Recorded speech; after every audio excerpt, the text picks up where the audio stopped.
1963, Jeep built something nobody had seen before, a vehicle that could haul your family to church on Sunday and drive through a muddy field on Monday. Leather seats and four-wheel drive in the same car, wood paneling on the side like a station wagon, rugged underbody like a military Jeep, and it was called the Wagoneer. It invented the luxury SUV, and then every car company in America copied it and left Jeep behind. Before we get to the Wagoneer, we need to understand what Jeep was in 1963. Jeep wasn't a luxury brand. Jeep made tough vehicles for tough people, farmers, ranchers, hunters, the military. The Jeep CJ, that little open-top vehicle with the round headlights and the flat fenders, that was Jeep. Bare bones, no frills. You drove it in the dirt, you hosed it off, you drove it again. It had four-wheel drive, a manual transmission, and nothing else. No radio, no heat, no comfort. That was the Jeep brand in the early 1960s. Tough, utilitarian, uncomfortable. But someone at Jeep had a different idea. His name was Bill Collins. He was a designer at Kaiser Jeep, and in the early 60s, he saw something happening in America. Families were moving to the suburbs. They wanted space. They wanted comfort, but they also wanted adventure. They wanted to tow a boat. They wanted to drive to the mountains. They wanted something more than a sedan. Bill Collins thought, what if we took the four-wheel drive from a Jeep and put it in a family vehicle? Not a truck, not a bare-bones CJ, a real car with seats, with heat, with style. He pitched it to the executives at Kaiser Jeep. They were skeptical. Jeep buyers didn't want luxury. They wanted function. But Collins kept pushing. He said the market was changing. He said families wanted both. Kaiser Jeep gave him the green light, and in 1963, they released the Jeep Wagoneer. It was unlike anything else on the road. The Wagoneer had 4 doors, it had seating for 6 people, it had carpeting, it had a heater, it had an AM radio, it had optional air conditioning, and it had something nobody had ever seen in a family vehicle before. Wood paneling on the sides, real wood, like a station wagon, but under the skin it was still a Jeep. 4-wheel drive, a solid front axle, a truck frame, you could take it off-road, you could tow a trailer, you could drive it through snow, mud, dirt, anything. The Wagoneer was the first vehicle that combined luxury and utility, a family car that could go anywhere.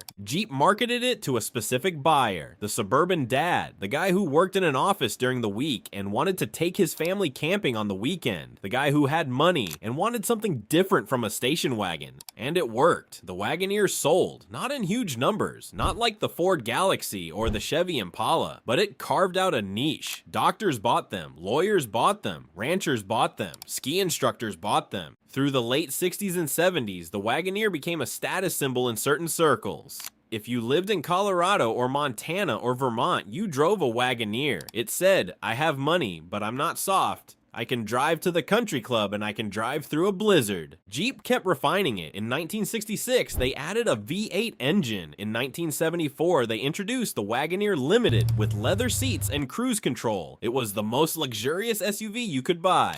But here's the problem. Jeep didn't have the money to expand. They didn't have the marketing budget. They didn't have the dealer network. And most importantly, they didn't patent the idea. You can't patent a category. You can't patent luxury SUV. And every other car company in America saw what Jeep was doing. They saw the Wagoneer selling. They saw the market opening up, and they decided to copy it. And in 1969, Chevrolet released the Blazer, a 2-door SUV with 4-wheel drive and a removable top. It was cheaper than the Wagoneer.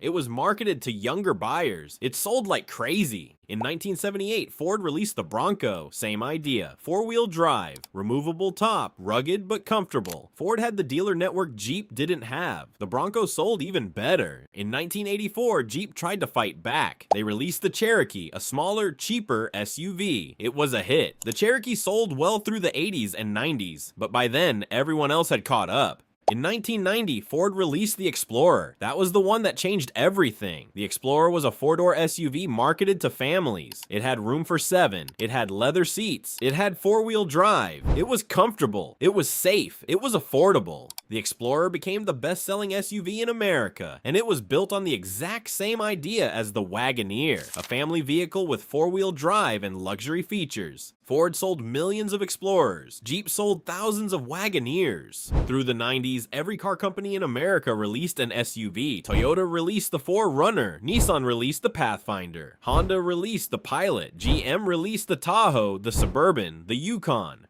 All of them were based on the same concept Jeep invented in 1963, a family vehicle with four-wheel drive, comfortable enough for daily driving, tough enough for adventure. Jeep kept making the Wagoneer until 1991. By the end, it looked dated. The boxy design from the 60s hadn't changed much. The interior was upgraded, but the bones were the same. It was expensive, it was old-fashioned, it didn't sell. Jeep discontinued the Wagoneer in 1991 after 28 years of production. The last one rolled off the line in Toledo, Ohio, and that was it. The vehicle that invented the luxury SUV was gone, but the category it created kept growing. By the 2000s, SUVs outsold sedans in America. Every family wanted one. The Ford Explorer, the Chevy Tahoe, the Toyota Highlander, the Honda Pilot. They were everywhere. In 2021, Jeep brought back the Wagoneer name, a new luxury SUV, big, expensive, loaded with technology. It's a good vehicle, but it's not the original. It's Jeep trying to reclaim a market they invented and then lost. So what happened? How did Jeep invent the SUV and then watch everyone else get rich off it? A few reasons. First, Jeep didn't have the resources to scale. They were owned by a series of companies through the 60s, 70s, and 80s. Kaiser, AMC, Chrysler. Every time ownership changed, priorities changed. Jeep never had the sustained investment to dominate the market they created. Second, Jeep didn't move fast enough. The Wagoneer design from 1963 barely changed through the 80s. Ford, Chevy, Toyota, they kept updating their SUVs. They made them safer. They made them more comfortable. They made them more modern. Jeep rested on the original design too long.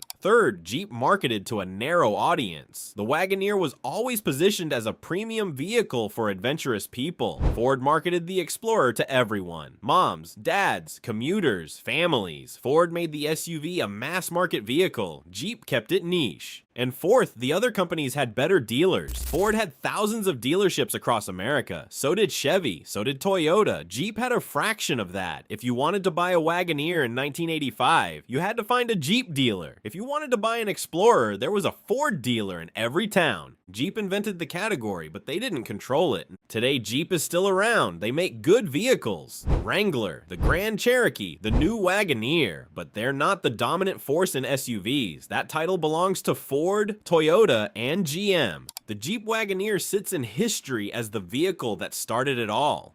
The first luxury SUV, the first family vehicle with four-wheel drive, the blueprint for every SUV that came after. But Jeep didn't get the credit, and they didn't get the profits. Ford sold 14 million Explorers. Chevy sold millions of Tahoes and Suburbans. Toyota sold millions of 4Runners and Highlanders. Jeep sold a few 100,000 Wagoneers and then watched everyone else take over. It's the story of American business. Invent something, prove the market, then watch bigger companies with more money copy it and dominate. Jeep invented the SUV. Everyone else got rich. If any of this surprises you, if you remember the Wagoneer, if your family had one, drop a comment. Tell us what you remember. And if you know someone who needs to hear this story, send it to them.